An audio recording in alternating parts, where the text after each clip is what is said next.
She's out here. Jamie and I are here too.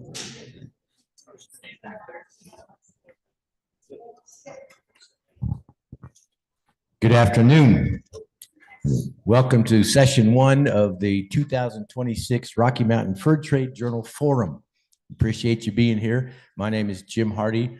I am the acting editor of the Rocky Mountain Fur Trade Journal until about 4 o'clock tomorrow, and I'm done.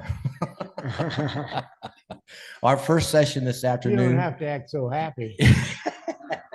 Our first session this afternoon is presented by Clay Landry. Clay is no stranger to the journal. He's probably the country's foremost expert on material culture, the fur trade, and he's published numerous articles in the journal throughout our 20 years of existence.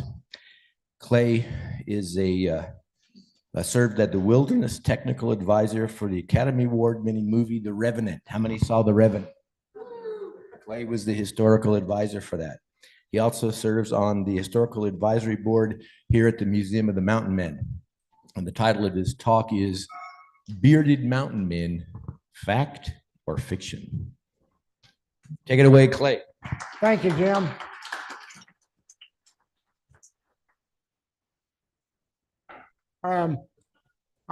This particular topic is probably not one of the most controversial around, but it's one I thought needed some attention because every time I turn on the TV about mountain men, they had beards hanging down to their gut. And I didn't think that was a proper presentation of what they were and what they looked like. And so I started digging into it and found out there was a lot of information we could put together and maybe have a more definitive idea of how these men really took care of their facial hair and what their lives were like as far as their beliefs and that kind of stuff. So here we go. We've got this particular slide here. It's on the left, it's I Took You for an Indian by Remington.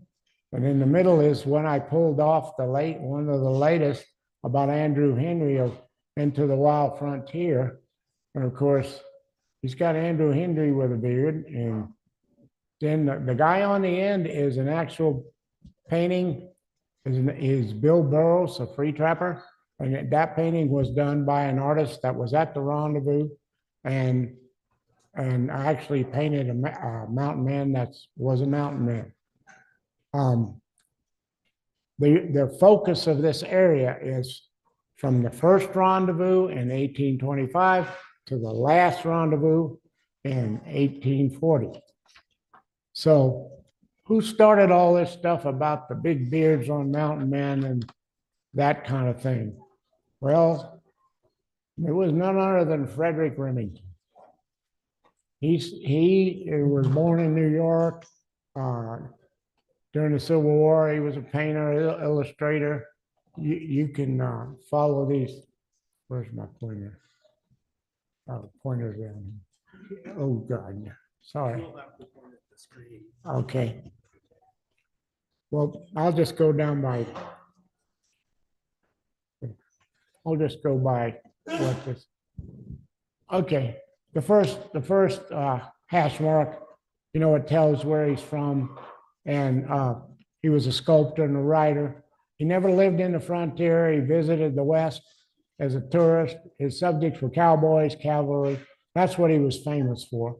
He died in 1909. He was enormously famous for the paintings he did do. The rendezvous era ended in 1840, so Remington was born 21 years later than that.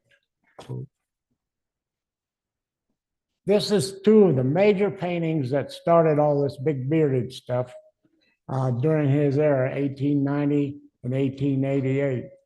And what kills me about the one on the left is Remington, his caption for this was, "I took ye for an Injun."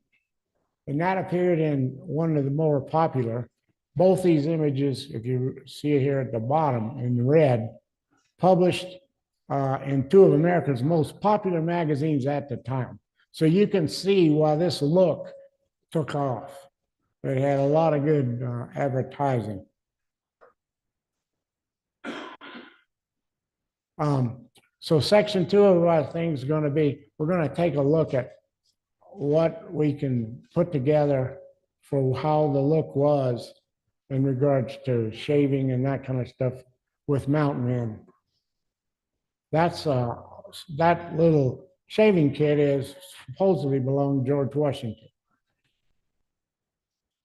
All right, one of the surprises I found, for me anyway, was that clean shaving from 1700s to 1840s was pretty much the rule.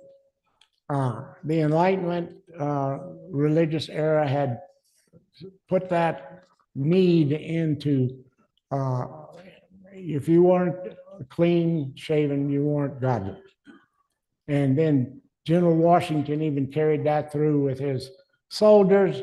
And the other surprise I got was most American men shaved once to twice per week. If you shaved that often, you were considered clean shaven. So clean shaven then was different than what clean shaven is today. Side whiskers, which you'll see some in some of the slides, appeared in the late 1820s, and mustaches gained some popularity in 1830. But all the signers of the Declaration in that image to the left were clean shaven, every one of them. That shows you the grasp that ethic had on everybody. Okay. The presidents are a good, if you follow presidential fashions, you'll probably see what, of any particular era, you'll see how people looked and what they wore. And both Quincy Adams and Andrew Jackson were considered clean shaven, even though they had side whiskers. And Lincoln in 1861 was when he got inaugurated, he came out with a beard, and the press called him, if you read that caption at the bottom, said he was putting on airs. And he didn't have no business with a beard. So that's how long that ethic was lasting. So the words in red talk about, when things happen with full beards. So we'll go on to the next one in the interest of time. Section 3. I combine these two, first-hand accounts from missionaries, naturalists, and travelers, and availability of gear, shaving gear in the mountains. If these mountain men were shaving all the time, where'd they get the razors and the soap and all this stuff? Did they have a big PX out there, or how did that work? So we'll explore that. This is one of my favorite sections, though, because in 1838, we had a group of missionaries, husbands and wives, come to rendezvous. And white men dressed as painted Indian style could not imagine that a white man brought up in a civilized land can appear to so much imitate the devil. And that's what Myra Ells thought of the whole thing when she saw the mountain men doing Indian dances and stuff. And they were doing those dances in honor of the missionaries. So, and then Sarah Smith, she had a little take on Bridger's party, who had just arrived there. Appearance was rude and savage, were painted in a most hideous manner. And that's what she thought of his trapping brigade. And then over on the right, we have a comment that Captain Bonneville filtered through Washington Irving in his book. You cannot pay a free trapper a greater compliment than to persuade him you have mistaken him for an Indian. Brave. And then the truth and the counterfeit is complete. And free trappers were a special grade, and they most all the time were clean shaven, because a lot of them lived with the Indians and a lot of them took Indian wives. My question is, what and the two missionaries, never said anything about beards. He never said anything about beards. So if that was the ethic of the time and there had been beards, surely they would have said something. And so, and then the trade records, I've got lists and lists, and I condensed it in this. But you can see that from 1825, when we had the first rendezvous, down to 1835 to 37, and the last rendezvous was 3 years from that.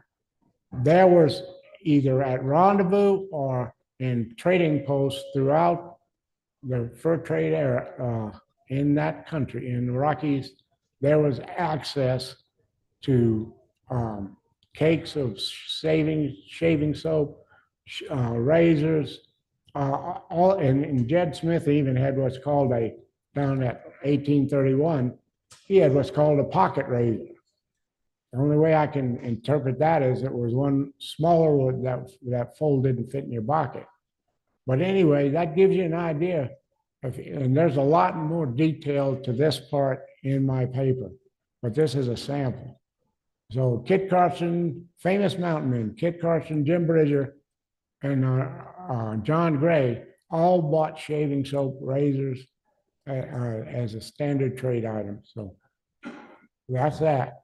And here's samples of the original ledgers. You don't think of guys in the mountains having to worry about accounting, but they did. And this is what it looked like. They had books where they kept the charges of the trappers. They would sell them goods and they'd owe them so much fur. They kept that. They kept inventories. And anyway, this particular Ashley's journal is the first rendezvous. And although there wasn't any shaving gear at the first rendezvous, there was an order by two free trappers, Gardner and Williams, and that order included razor, soap, and pomatum. Everybody know what pomatum is? That's a hair cream. It's an old-timey hair cream, which I thought was rather, for mountain men, that's nothing about free trappers. All their hair was long. They all wore long hair. You'll see this when we get to the images. But that's a sample. So the one metric I could not get my hand around was how many men, when they joined the trappers, joined the trapping companies, how many of them already had their own shaving kit? So that if we could ever get a number on that, I bet it would increase what we just saw. Mountaineers, nationality, ethnicity, and mores. Who were these men? Who was the majority of these men? What was their background?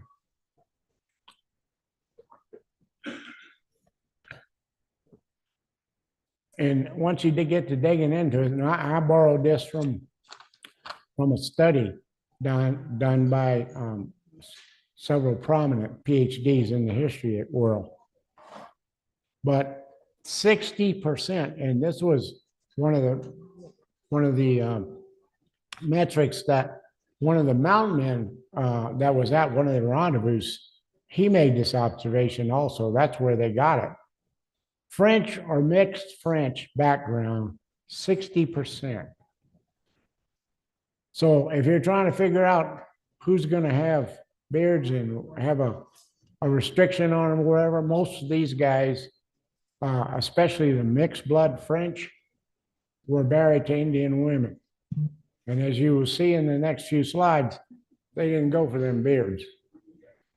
And the point was that even though those particular men may have had a greater illiteracy, they intermixed with them Indians better than the Americans. French were all over the world, especially in the New World, for a lot of people. So they were the majority of the workforce, according to this particular study. Many had native wives, deeply integrated into the culture. Native wives expected whiskerless faces, and they loved clean, likely were clean shaven. So that's the take on those particular guys. Facial hair, as far as the Indians were concerned, this is an interesting little bit. Native men of the Western tribes routinely removed all facial hair, plucking it with wire or bone tools. I mean, you guys want to try that? Meriwether Lewis even made an observation. He says, in common with savage nations of America, he's talking about the Nez Perce, extract their beards, meaning they pluck them. And so there was a trapper named Isaac Rose, and he wanted to marry a Crow woman in 1837. So the Crow women in that village thought they'd make him a full-fledged member, and they all jumped him, and they plucked his beard out by the roots using a bullet mole as tweezers, welcoming him into the tribe. So it wasn't easy to get into them tribes, was it? Okay, come on, buddy. There we go. Mountaineer marriages and Native American women influence. Nearly 39% of the mountaineers, that's another name for mountain, and that's what they called themselves. They referred to themselves as mountaineers. First marriages with Native women were with these particular tribes. And most of those were fairly friendly to the whites. Some of them had their moods. Native wives accustomed to whiskerless men, and they preferred that their husbands shave because that was their tradition. A mountaineer who lived, married, and aspired to be accepted by Native people had social incentives to stay clean shaven. There's a picture of Joe Walker and his, I think she was I can't remember what tribe she was. She was, not Pony. Shoshone. Yeah, she was Shoshone. And Shoshone were very friendly to the mountain men. Only artist that was actually there and could paint and do these kind of things where you get some idea what everybody looked like. And his name was Alfred Jacob Miller, and he's the primary visual source we have for what mountain men look like, their dress, their weapons. He did a fairly detailed job most of the time when he painted and drew.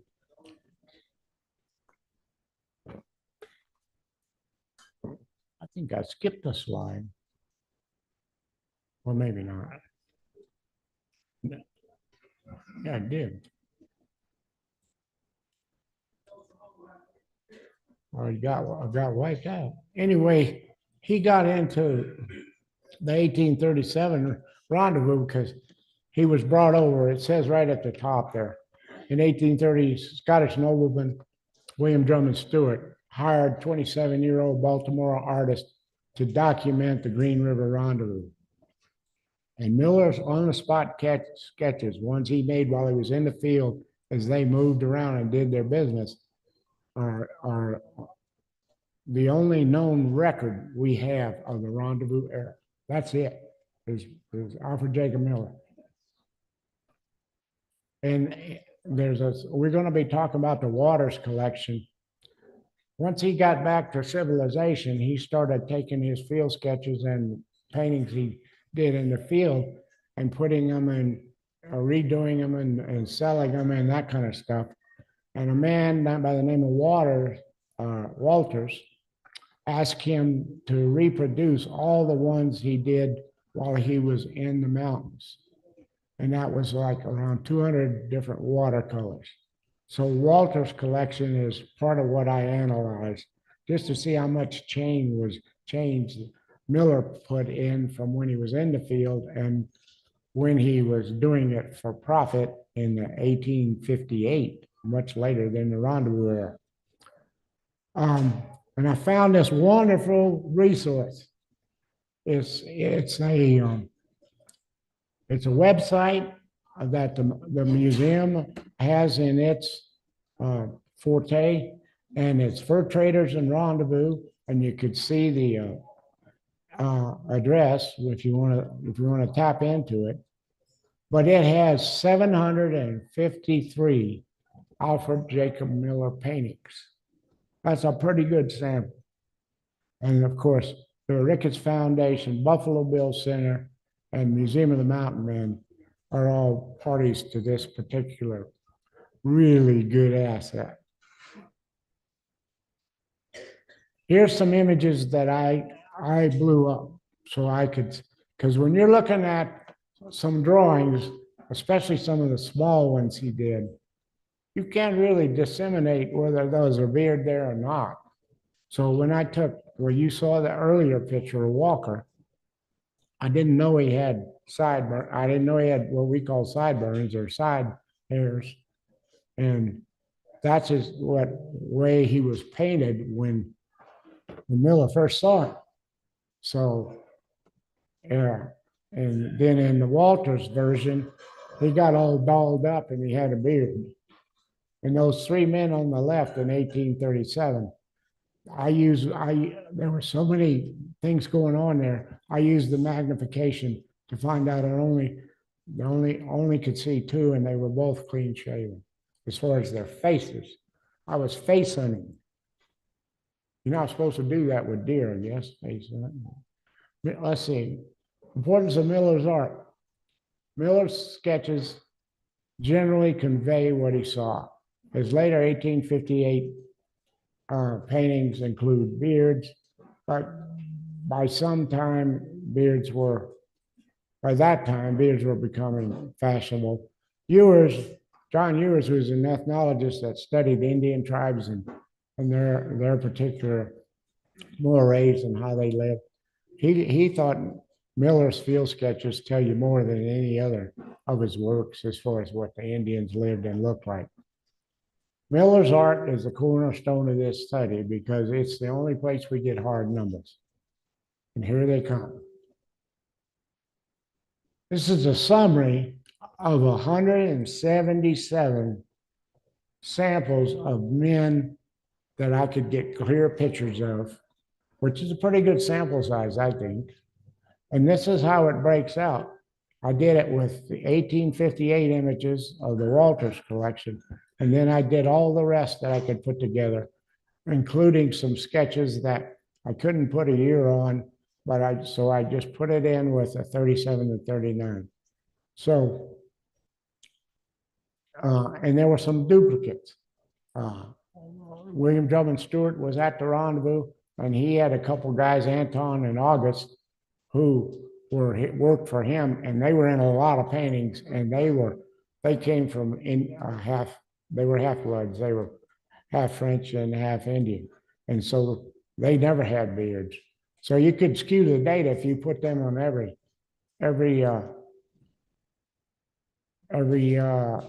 if you put them in the bearded section every time. So I made sure they didn't get but one whack.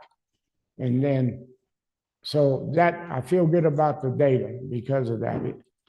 Now, you can see that if you look down in well, I'm going to go over to the next slide. Here's a pie chart. 57% were clean shaven, just right out. 34% had others. And you can't read the small print over there, but mustaches 27%, full beards 9%, and side whiskers was 4%, and goatees, there was 3% goatees. So that's the way it broke out. So in these paintings here, that's the earlier version we saw, Bill Burroughs. He's clean shaven. He's got long hair because he's a free trapper. And he worked out of Fort Hall for quite a while. So we know a lot about that particular man. And then that's Anton Clement, the guy that worked for Stewart.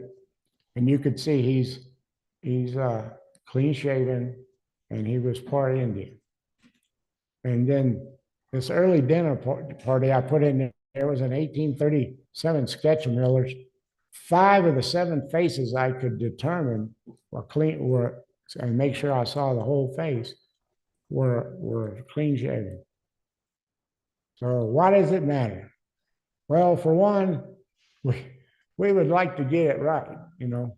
Museums and even the federal government, when they built Fort Union, they put a lot of money into these places where we're learning about our history. So why not get it right? Why not take the effort to get it right? That's my opinion. Besides, I got way too many AMM buddies running around out there with beards on, in my opinion.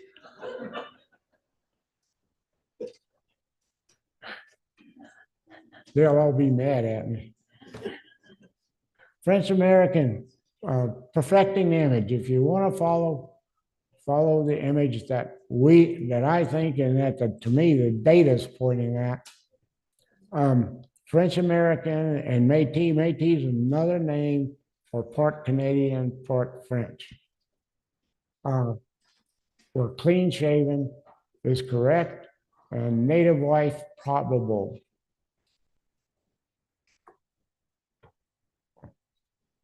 If you want to portray a free trapper, which a lot of these guys do, mustache or clean shaven, long hair, beards were the exception when one was only 9% in the data. And that's including things that he painted in the 1850s when beards were becoming popular again. Mountaineers wearing face paint at Rendezvous. That, I didn't see how those two went together. How do you have, because the missionaries never said anything when they called them, when they said they had painted faces, they didn't say anything about beards. So that's kind of, that points in the direction I'm thinking. What the evidence shows, this is a summary of the evidence as far as I'm concerned. Shaving was fashionable, expected, and widely practiced in the 1820s and 30s America. Native culture dominant in the mountains specifically, and disfavored beards. 91% of the mountain men in a large sample of Miller's art showed no mountaineers with full beards. Razors and shaving soap were standard trade items at most trading posts and several of the rendezvous during the 1825 to 1840 era. Now, when you get past 1840, you get more of the Tahoe and Southwest mountain men involved, and there is a lot of beards in those guys. But I'm restricting it. We restricted it to the rendezvous era because that's where most of the emphasis is in our area. 9% of Miller's 177 mountaineer images showed trappers with full facial beards. The results of this study demonstrate that depictions of mountain men in the modern and entertainment world and segments of the reenactment community should be revised.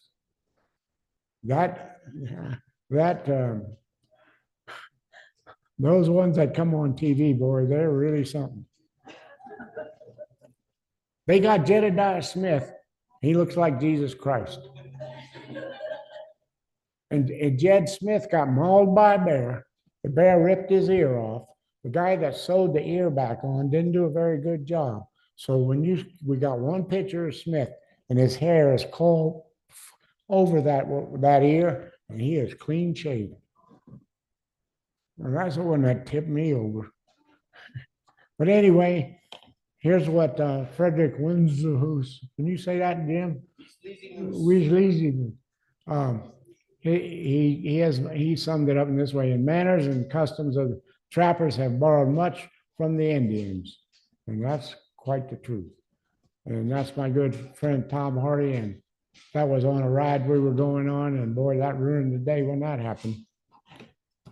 That horse got up, we found out he had sore kidneys, and we had rented him from an outfitter who didn't take very good care of him. But anyway, it's an interesting scene. Questions? Yes, sir. What They plucked. They plucked. The women and the men both. As a whisker comes up, like in one instance, they used a cartridge shell, but most of the time they had some sort of little tweezers. When they jumped on that one trapper that was wanting to marry into the crows, they weren't real nice to him. They used cartridge shells to block them. Bullet mold. Huh? Bullet mold. Yeah, bullet mold. Yeah, bullet mold. Other questions?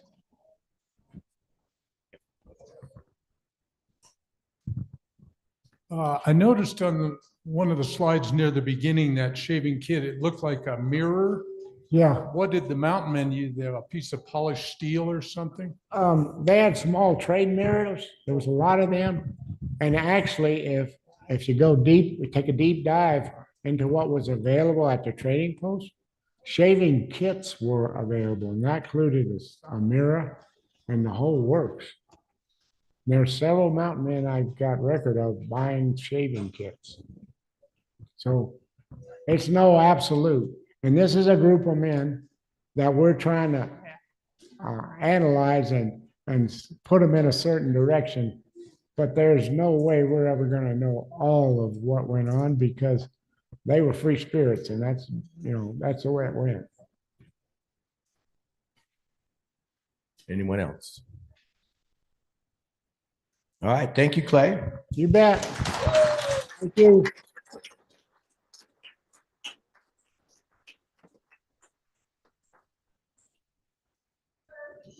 You bet. Appreciate it.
Okay, our next speaker is Larry Lorndorf.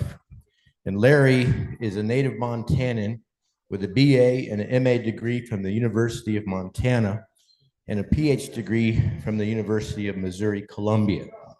He taught at the University of North Dakota for 22 years and then at New Mexico State University for 10 years. He currently manages Sacred Sites Research, Inc., a nonprofit company that he's best known for his records and pictographs and petroglyphs throughout the country. Can't read in the dark.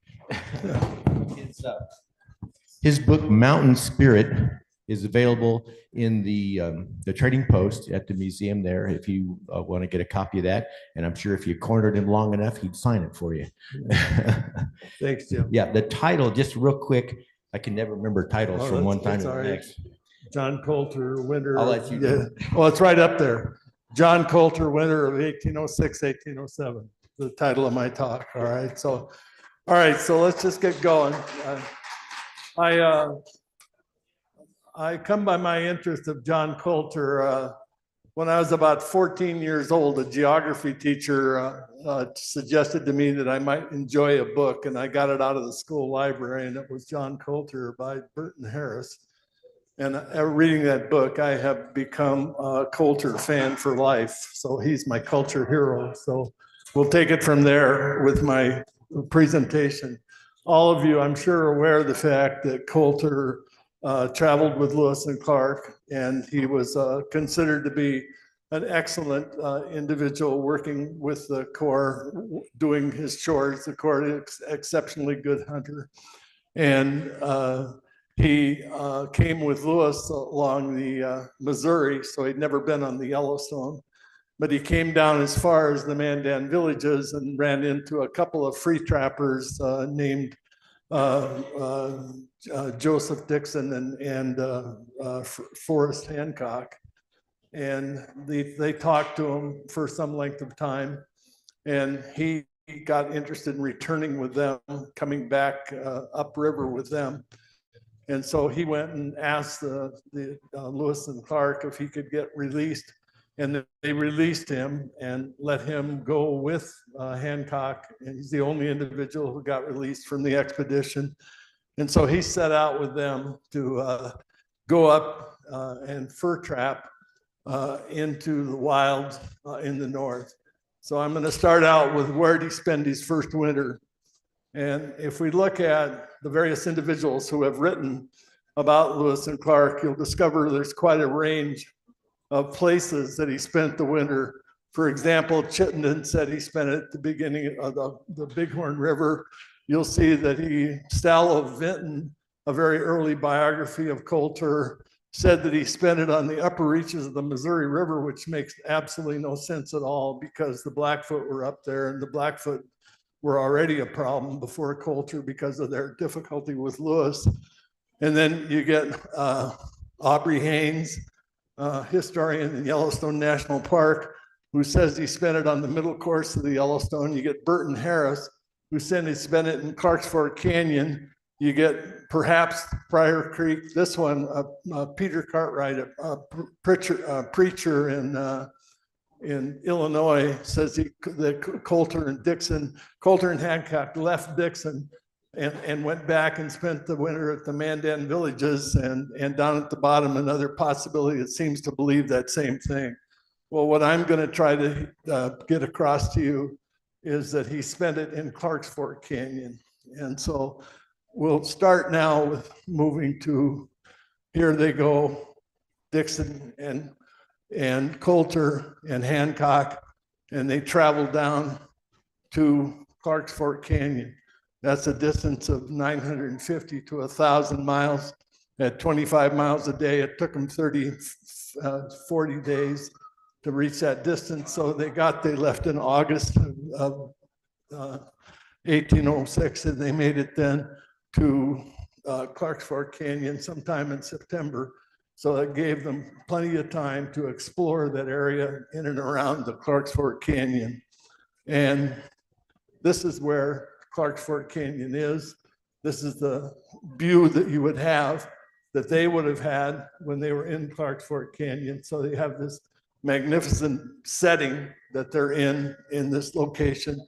And up at the top of this, on the mountaintop, is Sunlight Basin. And I'm going to bring up Sunlight Basin quite a bit as I talk in addition here. So here we are. Here's Burton Harris's book on John Colter. And you can see that he says that in his book that Colter spent that first winter in the Clark's Fork Canyon. He says he heard that, Harris says he heard that from John K. Rawlinson. And Rawlinson was a forest ranger. It was actually, there wasn't any national forest, but he was a ranger in Sunlight Basin. And he met a guy named Dave Fleming. And Dave Fleming said once that he was the stepson of Forrest Hancock. And that he one time, when he was a young man, he came west with his dad because his mother had died and his dad had to take care of him at about age 10 or 11. he came west and he was with his father when he said that's where he spent the winter in Clark Fork Canyon. And so you would think that some people, all these other researchers, don't really accept that. They don't think that's true. They think that he was an old man when he said this, and he probably didn't remember well. And he couldn't remember whether it was Hancock or Dixon. And so they suggested that that meant that it must be apocryphal, that he didn't know exactly what he had done. But he'd actually written this at some point in 1940. So he says that sometime earlier than he says it to Harris. And we now know from genealogy records that Dave Fleming was the stepson of Forrest Hancock. And so all of this data is pretty solid. Fleming was an early trapper in the Cook City area. And so there's good reason to believe that he did live in Sunlight Basin in this particular area. So it's pretty solid evidence, but it still isn't fully accepted because, as you just saw, all those other authors say he lived somewhere else during that winter. So we become fortunate in the fact that there's another source of information on where Colter spent that first winter. And this is Helen Brew. And she says in a book on the Meeteetse Trail, which came through the area between Cody and Red Lodge, Montana. It's a book on the Meeteetse Trail, and she was interviewed, and she said she used to play as a child in Colter's dugout. And she said that it was on Newmeyer Creek. And she said that if the wind didn't blow full of sand, it's still there. She says it's where Newmeyer Creek empties into the Clark Fork River below the Jim Hogan place. Now, I have to pick up on that word dugout up there because that word to some of you would mean where a baseball team hangs out when they're playing in a game on the field in the dugout, or it would mean the canoes that we saw today in the demonstration, the dugout canoe. But in this particular instance, a dugout is a hole dug into the dirt, and you spend the winter, or it becomes a habitation type place. And so I'll show you one in a minute. You'll see one of these dugouts that still exists in this area today, but it was considered to be a temporary way to build a place where you could stay, a dugout. So in any case, here is a map of the Jim Hogan place. This in fact is where, oops, I went the wrong way. This is a map of where Helen Brew's home was. Here's Newmeyer Creek, here it is. Here's the Jim Hogan place. And we don't know whether or not, here's where his home was. We don't know when she said below the Jim Hogan place, whether it was below his house or this was his land. If it was this land, this distance in between here and the Clark Fork River. This is BLM land right at the bottom of the Clark Fork River. This is all private ranch land, all of this in through all of here. And that ranch will not allow anyone on the ranch. So we can't look for the dugout in those locations, but we can in this lower area down closer to the right, down very bottom, right down here, this sort of third of a mile between here and the river down at the bottom. And so,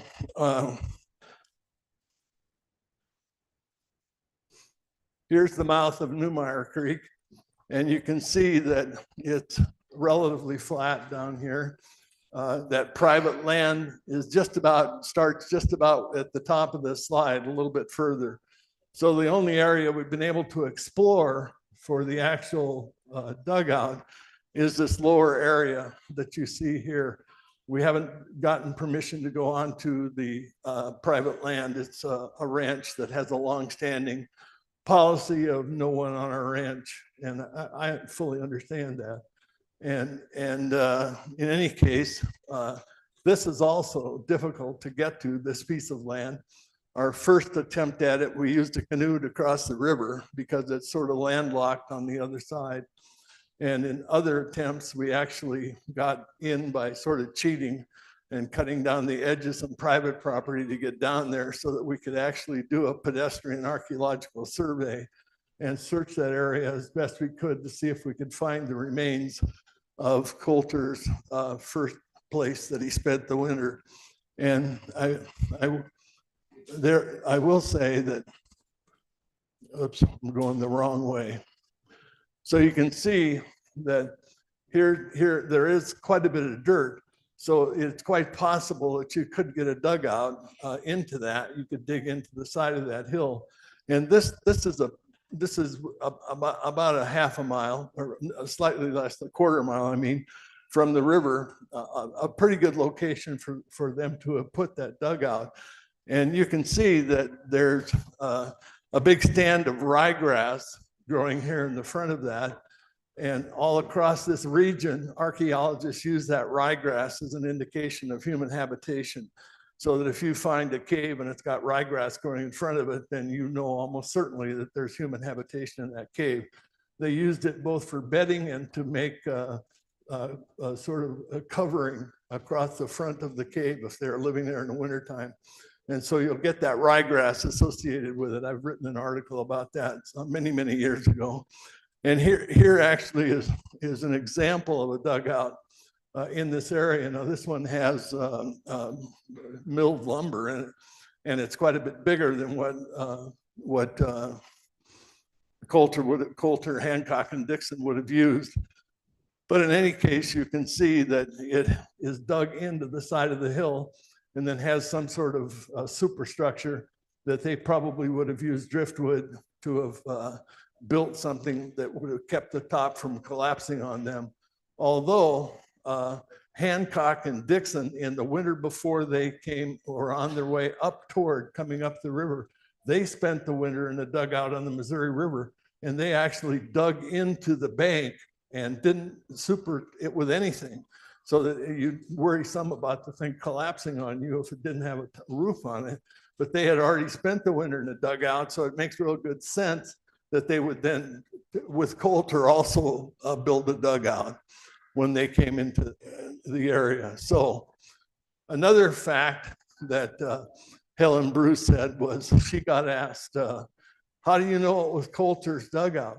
And she said, well, because he drew his name on things, and he put his name on driftwood. He carved his name on driftwood. So we decided to look in the area as best we could for any place that Colter might have put his initials or name. And most of the rock in the area is granite, and so or other metamorphic or igneous rock, and it's not good for carving. You can't carve on that kind of rock. But there is one chunk of sandstone that's right across the river from the mouth of Newmeyer Creek. And you will discover that we found there the C. You can see a very good C with sort of a continuation mark after it, kind of like a little continuation mark after it. And so some of you may know that I study rock paintings as my primary emphasis. And so I have individuals that work with me. And so I had somebody who would look at that very faint area to the left of the sea, and he used structure from motion, and it's a program that you can build a three-dimensional model.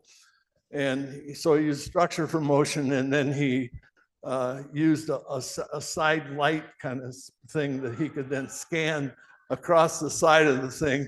And this is the best that we can come up with for what it looked like. So it had sort of a JC across the bottom for John Colter and what was happening with it. So I can say that this is a more accepted Colter name at the mouth of the Bighorn River.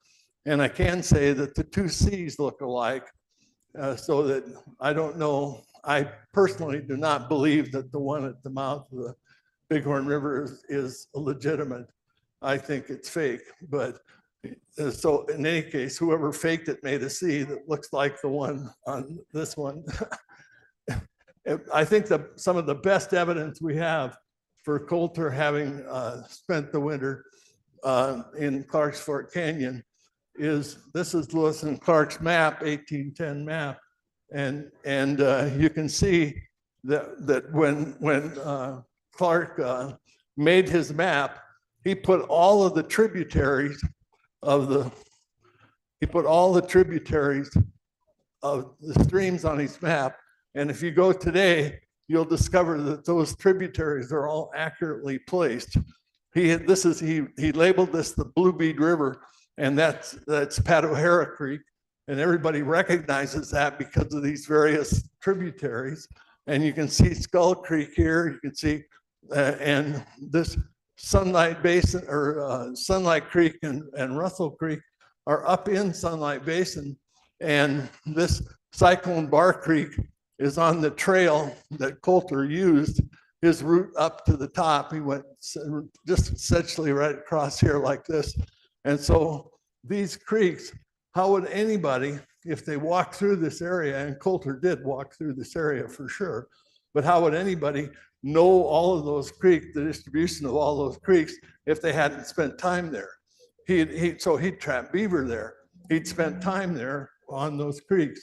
So that in effect, he was fully aware of this terrain that you have here. So now I need to move into Sunlight Basin. So what happens is that after the winter of 1806, 1807, Colter takes off in the canoe and heads south on his own. He gets down further than right here. He runs into Manuel Lisa, and he then finds that with Lisa are George Drouillard, John Potts, old members of the Lewis and Clark party. And so he gets convinced to turn around and come back up. So he turns around and comes back and goes to the mouth of the Bighorn River, where he helps Lisa build the first fort in Montana. So Manuel Lisa builds this fort at the mouth of the Bighorn River. And this sketch is of the mouth of the Bighorn River, probably done by George Drouillard, who was along on that expedition. And here you can see that sketch a little cleaner with transcription done by Jeff Hansen. And there are a couple of real important things about it. One is the location of Fort Ramon, or Fort Manuel, is on the west bank of the Bighorn and the north bank of the Yellowstone. And so individuals who have looked on it go to that location hoping that they can find it in that location. And so that then the other good thing about this is that the date down here is October of 1807. So we know that they built this fort in October of 1807. And then Lisa sent Drouillard and Colter out to get Indians to trade with the fort. So this is the map that was made by Drouillard for Clark, and Jeff Hansen also did this. So this is a map that he was made when Drouillard went back to St. Louis to face the murder charge with Antoine Bissonnette. And the map shows the details of Colter's visits to Crow winter camps. And importantly, it says up here that he went 30 miles a day. He went between these campsites. They marked the campsites on the map, and 30 miles a day in between the campsites. So here are the Crow Indian campsites that existed in the area at that time, both archaeologically derived and also from information that came from Drouillard when he visited them, these campsites, Shiptata, this Utskupa, and Apsaruki. This is the Crow Indians. All these are Crow Indians, and this is the Crow Indians who are the kicked in the bellies, or the southern group of Crow. So that you had the mountain Crow, the river Crow, and the kicked in the bellies, the southern group. This was the group in Wyoming, and so these then are the groups of Shoshone Indians, and their names up here, as you can see, for Mountain Shoshone, the Yepi and the Neme. And then there are other unnamed groups down here in the Wind River Valley. So if we take Drouillard and his expedition, we've actually followed. So if you follow him, this is Drouillard. These are his daily treks that he takes at 30 miles a day. And he goes to this village near Cody, Wyoming. Then he reverses and he goes to this village, and then he reverses and goes back to the fort. So he visits those Crow villages and returns to the fort. If we take Colter, Colter goes directly through Prior Gap in the Prior Mountains, directly to the Shoshone villages in Sunlight Basin. So it looks like, from my opinion, that the two, Colter and Drouillard, got together, and Drouillard went to go to the Crow camps, and Colter went to go to the Shoshone camps. So if we now look at the mountain Shoshone, or the sheep eaters, you'll discover that they were considered to be not very successful. I mean, we have these horrible, for example, Hiram Chittenden, the first biographer of Yellowstone National Park, called them feeble in mind, diminutive in stature. We get Charles Coutat, the first history of Wyoming, calls them an inoffensive tribe marrying among themselves. He accuses them of incest. And then we get my hero over here, who wrote the book that got me interested in the whole thing. He ends up calling them the outcasts of various bands. They shunned the geysers. They actually hid under the geysers because the other tribes were more afraid of the geysers than they were. So just total nonsense, really. And this actually comes from this guy, William Alonzo Smith. He writes this book, and it comes out in about 1906, and he claims that these sheep eaters had no dogs. They all died of smallpox. They built the medicine wheel. This is all total nonsense. It's all exactly almost the opposite of what the truth is about the sheep eater Indian. They were, in fact, a very successful tribe. And here you get Osborne Russell in the Lamar Valley in the 1830s.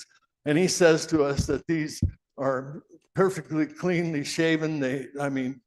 Dressed in the best clothing, that they have these wonderful horn bows like the one in the museum here. And they so they have exceptionally good weapons.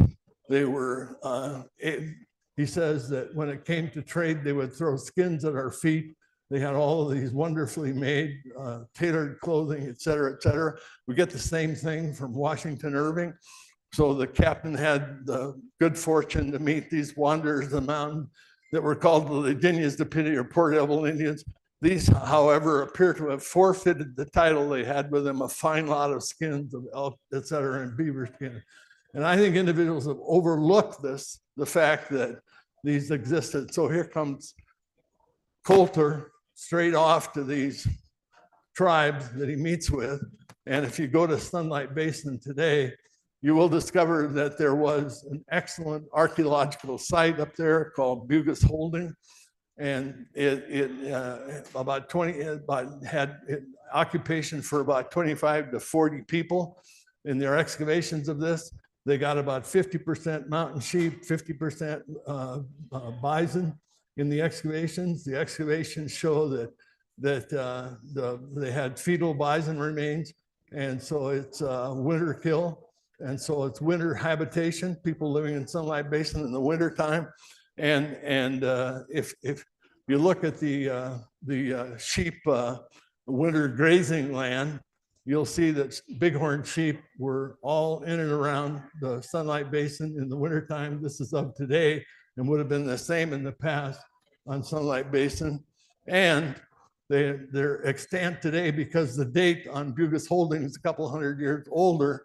You'll see that there were sheep traps, these sheep traps, and there are a couple of extant ones in Sunlight Basin. You can see the catch pen and the drive lines. These are historic, so we know that there were these mountain Shoshone were living in the mountains, and there are about 30 of these sheep traps still left that was highly used by the mountain Shoshone. So if we take Sunlight Basin and we follow Colter.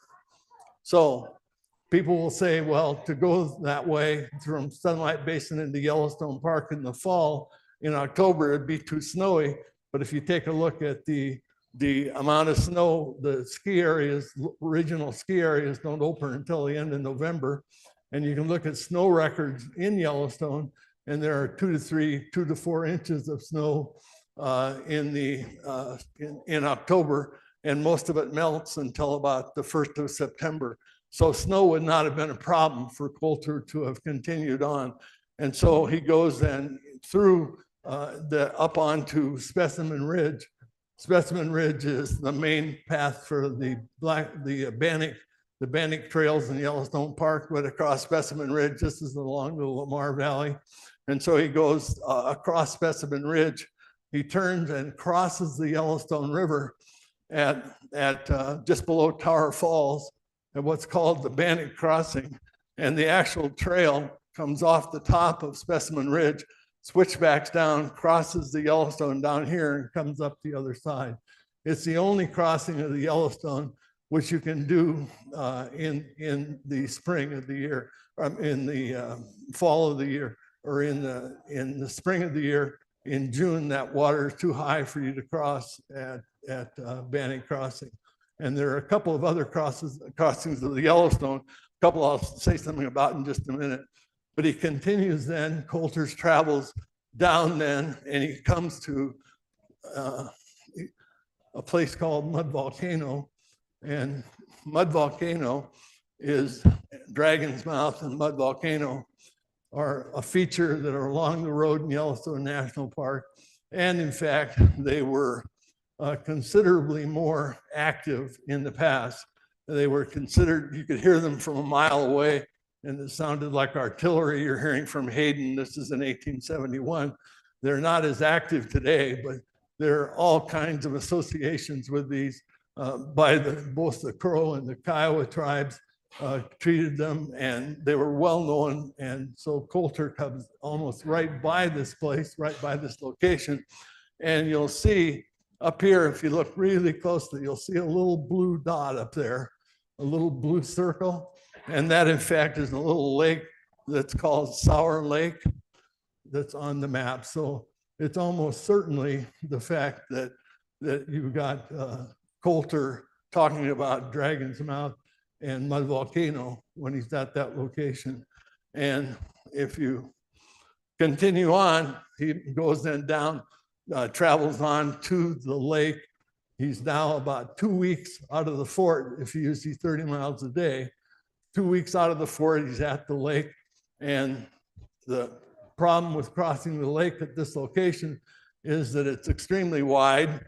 And so you can see from an early map, you can't cross.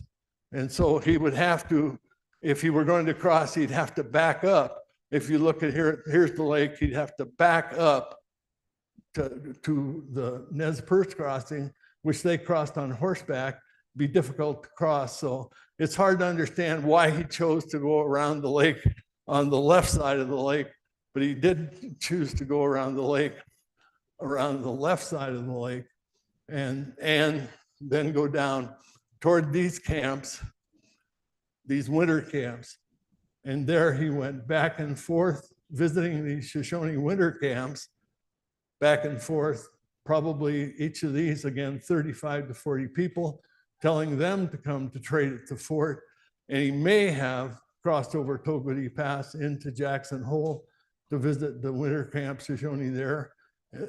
I'm not exactly certain whether he did that or not. He then returned to Fort Manuel by going through Blondie Pass in the Owl Creek Mountains. He went up to Cody, Wyoming again, where he did visit with that Crow village that Drew Yard had been there earlier. This would be in the spring of 1808 when he returned to Fort Manuel. So let's take the important takeaways of my presentation here. One, there has been way too little emphasis on the importance of the mountain Shoshone or the sheep eaters in terms of their value for trade. So that I think they were much more important in the trade than previously given credit for by other people who have written about Colter or other expeditions.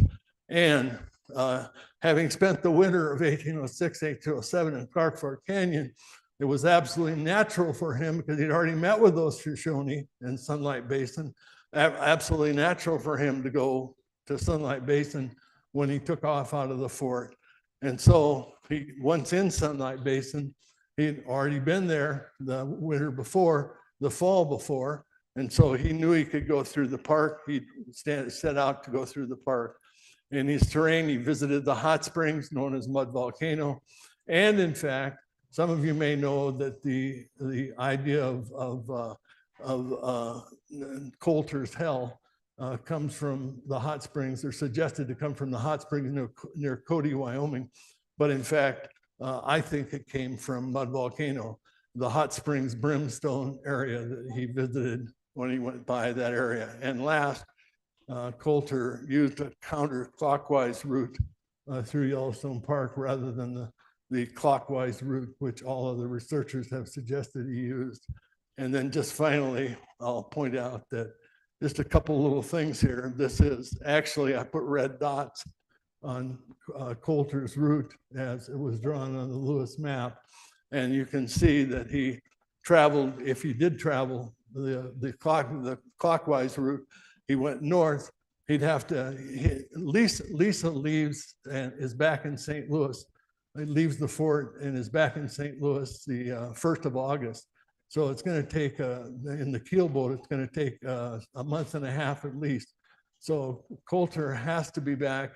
If he's going to tell Lisa where he's been, he has to be back at the fort before the middle of June. So that if he leaves down here taking a couple weeks to get back, if it's in June, he's going to have difficulty crossing that river. So that if you think about it a little bit, it makes a whole lot more sense for him to have gone the counterclockwise direction that I've just sort of offered to you. All right, thank you.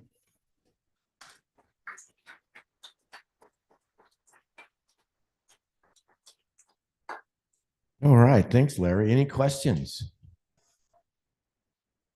Anyone? All right, must have been well presented, Larry. Thanks so much. Don't forget his book, Mountain Spirit, is available in Trading Post, and he'll be happy to autograph that for you. At 3 o'clock, we'll start session 2. So you got a little bit of time to go get some refreshment and then be back here at 3 o'clock.